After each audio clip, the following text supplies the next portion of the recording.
Good morning, আশা করি সবাই ভালো আছো, সুস্থ আছো। আমি প্রিয়াঙ্কা চলে এসেছি আবার একটা নতুন দিনের ব্লগ নিয়ে। আজকের দিনটা ভীষণই সুন্দর, কেননা আজকে হচ্ছে জামাই ষষ্ঠী। এটা অনেক পুরনো ব্লগ, আমি এখন ছাড়ছি। ভিডিও করে রাখা হয়েছিল কিন্তু ছাড়ার আর সময় পাচ্ছিলাম না। উঠেই ফ্রেশ হয়ে চলে এসেছি কিচেনে। মা তো রান্নাবান্না শুরু করেই দিয়েছে, আমিও চলে এলাম। আমি আজকে বললাম, মা তুমি তো বাকি রান্নাগুলো করছো, তো আম পোড়ার শরবতটা না হয় আমি বানাই। আম পোড়ার শরবতটা মোটামুটি করে করে আমার প্র্যাকটিস হয়ে গেছে এখন, তো আমি ওই জন্য ভাবলাম ওটা আমিই করি। তাই আমি এখানে আম পোড়াতে বসিয়ে দিয়েছি। আর মা আগে যেটা শুরু করেছে সব রকমের ভাজা দিয়ে, 5 রকমের যে সবজির ভাজা হবে 5-6 রকমের, সেইটা মা আগে বসিয়ে দিয়েছে। তো আম পোড়া শরবতের জন্য এখানে দুটো আমি পোড়াতে বসিয়েছি। আম পোড়ানো হয়ে গেছে, এবারে আমি আমটা একটু ঠান্ডা করে নিয়েছি, দিয়ে এবারে খোলসগুলোকে ছাড়িয়ে দিচ্ছি। খোসাগুলো ছাড়িয়ে নিয়ে আমের পাল্পটা বের করে নেবো। সুগার সিরাপটাও করতে বসিয়ে দিয়েছি, তো সুগার সিরাপটাও করে ওটাকেও ঠান্ডা করতেই বসিয়েছি। তো এই যে এখানে আমের পাল্পটা বার করে নিয়েছি, তার মধ্যে ঢেলে দিয়েছি একটু সুগার সিরাপ, এবার একটু ধনেপাতা, একটু কাঁচা লঙ্কার মিন্ট দিয়ে এটাকে পেস্ট করে রেখে দেবো ফ্রিজে। ওটাকে ফ্রিজে রেখে দিয়েছি। আর এখানে আমি চিকেন চাপের জন্য একটু বেরেস্তা ভেজে নিয়েছিলাম, তারপরে এটাকে দইয়ের সাথে ভালো করে মিক্সিতে পেস্ট করে নেব, দিয়ে চিকেন চাপটা আমি ম্যারিনেট করে রেখে দেবো। আর এটাতে কাজু, চারমগজ যা যা লাগে সব একসাথে আমি ম্যারিনেট করে এটাতে রেখে দিয়েছি। এটা এখন আমি ফ্রিজে রেখে দেবো। মোটামুটি 1-1.5 ঘন্টা আমি এটাকে এরকম ফ্রিজে রেখে দেবো, তারপরে চিকেন চাপটা তৈরি হতে দেবো। আর এখানে মা এখন চলে এসেছে আবার রান্নাঘর থেকে বাইরে। আজকের ফার্স্ট খাবার যেটা হচ্ছে সকালের ব্রেকফাস্ট, চিড়ে, দই আর আম, যেটা হচ্ছে আজকে জামাইয়ের জন্য প্রথম খাবার। মা তো রান্না করছে, তাই ওর ঘুম থেকে ওঠার ওয়েট করছিল। ও ঘুম থেকে ওঠার পরে, ও ফ্রেশ হয়ে আসার পরে মা এখন ওকে আগে এটা খেতে দিয়ে দিয়েছে। এটা ওর ওয়ান অফ দ্য ফেভারিট খাবার, এই দই, চিড়ে, আম। তো মা ওকে খাবার দিয়ে এসে মা আবার এখন চলে এসেছে এখানে রান্নাঘরে। মা আগে বসিয়ে দিয়েছে চিংড়ি মাছটা। চিংড়ি মাছ, মাটন এগুলোতে একটু আগে করে নিলে কি হয়, বড় বড় রান্নাগুলো নেমে যায়। তো ওই জন্য একদিকে চিংড়ি মাছ বসিয়েছে আর একদিকে মাটন বসিয়েছে। মাটনটাও একটু কষা কষাই রাখছে, খুব একটা ঝোলও থাকছে না, আবার খুব ড্রাইও থাকছে না, কেন সাদা ভাতও থাকবে। তো তো সেই জন্য একটু মাখা মাখা, একটু সেমি গ্রেভি টাইপের মাটনটা হবে। তো মাটন আর মা চিংড়িটা ফার্স্টে বড় বড় রান্না যখন বসিয়ে দিয়েছে, তো মাকে বললাম তুমি আমাকে একটু পটলের দোরমার জন্য পটলগুলোকে ভেজে দাও। তো মা এখানে কি করেছে, পটলগুলোকে মুখ থেকে পটলের ভেতর থেকে পুরগুলোকে বার করে দিয়ে পটলগুলোকে ভাজতে বসিয়ে দিয়েছে। আমি ভাবলাম আমি আজকে পটলের দোলমাটা করি। তো পটলের দোলমাটা না আমি প্রথমবারই করছি। আসলে চিংড়ি মাছ দিয়েও একটা হয়, আর একটা যেটা হয় নিরামিষ হয়। তো আমি আজকে নিরামিষেরটাই করছি, কারণ প্রথমবার করছি তো ফার্স্টে, ওই জন্য ননভেজের ঝুঁকিটা নিলাম না। তো এখানে পটলের ভেতরে যে পুরটা থাকে, পটলের ভেতরের সব কিছু বার করে নিয়ে বীজটাকে আমি ফেলে দিয়ে আমি পুরো ওই ভেতরের পুরটাকে আগে বেটে নিয়েছি। তারপরে কড়াইতে একটু জিরে, আদা ফোড়ন, কাঁচা লঙ্কা কুচি আর একটু নুন, হলুদ আর সামান্য জিরে গুঁড়ো, ধনে গুঁড়ো এগুলো দিয়ে এই বাটাটাকে ভালো করে পেস্টটাকে আমি এটাকে কষিয়ে নিলাম। কষিয়ে নেওয়ার পরে এটাকে আমি ঠান্ডা করতে দিয়ে দিয়েছিলাম। এবারে চলে এসেছি পটলগুলোর ভেতরে পুরগুলো ভরতে। তো এই যে পটলগুলো তো ভাজা হয়ে রয়েইছে, তো এবারে ভাজা করে নিয়েছি, খুব বেশি ভাজা না, যাতে একটু নরম হয়ে যায়। এবারে এই পুরগুলোকে নিয়ে এর ভেতরে আস্তে আস্তে করে ভরবো। তো প্রথমবার করছি তো একটু বেশ ভয়ই হচ্ছিল। তো সবাই বলছে না না তুই পারবি। তো আমি বললাম হ্যাঁ পারবো তো অবশ্যই, কিন্তু আসল তো কথা হচ্ছে খাওয়াটা। আমরা দুজন যদি থাকি তাও অত টেনশন নেই, এখন তো এবারে সবাই আছে, তো যদি একটু ভুল হয়ে যায় কেমন একটা লাগে না। তো সেটাই, আমি এমনি নতুন নতুন রান্না এক্সপেরিমেন্ট করতে ভীষণ ভালোবাসি। আমার ওই একঘেয়ে রান্না সবসময় খেতে ভালো লাগে না, রোজই মনে হয় একটু নতুন কিছু খাই, নতুন কিছু বানাই। তো সেটাই আর কি। আর যখন নতুন কিছু বানাই সেটা যদি একটুও খারাপ হয়ে যায় তখন মনটা ভীষণ খারাপ হয়ে যায়। তাই জন্যই ভয়ে ভয়ে প্রথম এটা বানাচ্ছি, দেখা যাক কি হয়। এটাতে আমার একটা ভুল হয়েছিল পটলের দোলমাতে এবারে, যে আমি না পুরটা, স্টাফিংটা ভীষণ বেশি বেশি করে দিয়ে দিয়েছি, ওই জন্য পুরটা বেরিয়ে আসেছিল। একটু যদি কম করে দিতাম আরও ভালো হতো। যাই হোক, কি আর করা যাবে, আমি ভাবলাম যত বেশি পুর থাকবে তত বেশি হয়তো টেস্টি হবে।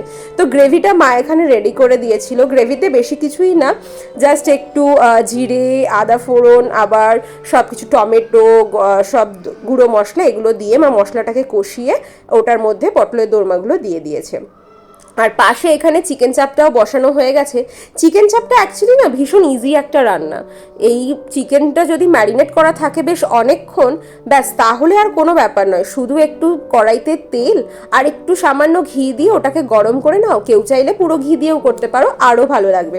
কিন্তু এখন তো আমাদের শরীরের যে অবস্থা, সবাই ঘিটা একটু কমই মানে একটু অ্যাভয়েড করে চলি। তো যাই হোক, তেল আর ঘি গরম হয়ে গেলে ওই যে মাখানো চিকেনটা ছিল, ম্যারিনেটেড চিকেনটা, এখানে আমি কষতে বসিয়ে দিয়েছি।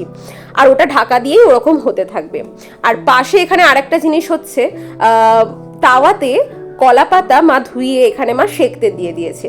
এক এক করে রান্না হতে চলছে, কিন্তু সব রান্নার আর ভিডিও করা যাচ্ছে না, এতগুলো পরপর চলছে। তো ওই জন্য একটু একটু করেই ক্লিপ যা নিয়েছিলাম সেগুলোই শেয়ার করছি। তো এখানে মা মাছটাকে আগে সকালেই ম্যারিনেট করে রেখে দিয়েছে।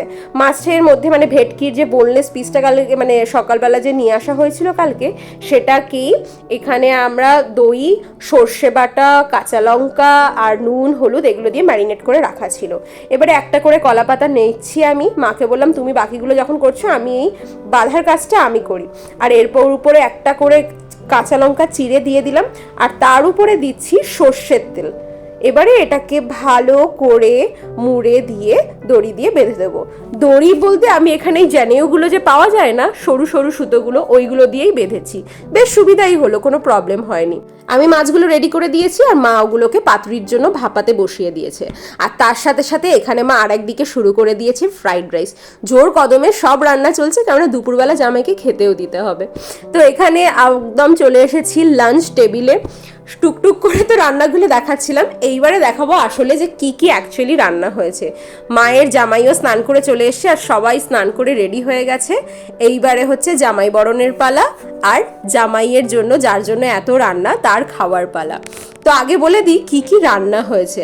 সবার আগেই দেখতে পাচ্ছ এখানে ফ্রাইড রাইসও রয়েছে, সাদা ভাতও রয়েছে। দু রকমেরই করা হয়েছে, কেননা তরকারিগুলো যেরকমভাবে আছে ওই জন্য দু রকমই করলে ভালো হতো।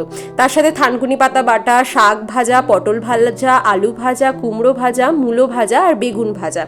মোটামুটি ওই 6 রকমের ভাজা, আর থানকুনি পাতা বাটা, আলু পোস্ত, পটলের দোরমা, চিংড়ি মাছের মালাইকারি, ভেটকি মাছের পাতুরি, চিকেন চাপ, মাটন কষা, চাটনি, কাঁচা আমের চাটনি আর আম পোড়া শরবত। এখানে মা সব রকমের গোটা ফল দিয়েছে। এখানে রয়েছে 7 রকমের মিষ্টি, আর মিষ্টি দই তার সাথে, আর সাথে রয়েছে ডাব। কেননা ডাবটা হচ্ছে ওর ভীষণ পছন্দের, তাই জন্য মা ওকে প্রত্যেকবারই ডাব খেতে দেয়। আর ডাবটা কি হয়, একটু ঠান্ডা ঠান্ডা হয়, হজমটাও বেশ ভালো হয়। তো চলো, খাওয়ারের টেবিল সাজানো হয়ে গেছে, এবারে জামাই এসে বসুক, দিলে হবে বরণের পালা। জামাই এখানে চলে এসেছে স্নান করে, নতুন জামা পরে, কিন্তু এখন পরেছে জাস্ট একটা টি শার্ট আর শর্ট প্যান্ট। কেননা এখানেও এবারে ব্যাঙ্গালোরে ভীষণ গরম পড়েছে। তো ওই জন্য মা বললো আর জামাইকে কোনো রকমের পাজামা পাঞ্জাবি পরে বসতে হবে না, এগুলোই পরে বসো, তাহলে আরামসে অ্যাটলিস্ট খাওয়া যাবে। তো এখানে মা মঙ্গল কামনা করে জামাই ষষ্ঠীর আগে সুতোটা পরিয়ে দিচ্ছে।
সব খাবার মা ওকে একটু একটু একটু একটু করে খাইয়ে দিয়ে এবারে ও নিজে খাবে। চলো, ও খেতে বসে গেছে, এবারে আমরা সবাই খেতে বসেছি। সবাইরই খুব খিদে পেয়ে রয়েছে, আর খাবারগুলো তো ভালো হয়েছেই তো, আর এতগুলো খাবার দেখেই খিদে পেয়ে যাচ্ছে। কিন্তু প্রচুর খাওয়া হয়ে গেছিলো, অনেকগুলো খাবার ছিল তো ওই জন্য আর খেয়ে লাস্টে শেষ করতে পারছিলাম না, কিন্তু হ্যাঁ খাবারগুলো সবাই একে একে শেষ করেছি।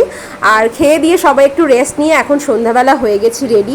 দুপুরবেলাতে এত গরমের জন্য রেডি হতে পারিনি, তাই সন্ধ্যাবেলা এখন সবাই শাড়ি পরে নিয়েছি, মানে শাড়ি পাজামা পাঞ্জাবি এগুলো পরে সবাই একটু রেডি হয়েছি। আজকের দিনটা দারুণ কাটলো। দুপুরের তো সব রান্না রয়েইছে, ওগুলোই আজকে রাত্রেবেলাও খেয়ে নেবো। আর এখানে জামাইও পাঞ্জাবি পরে রেডি।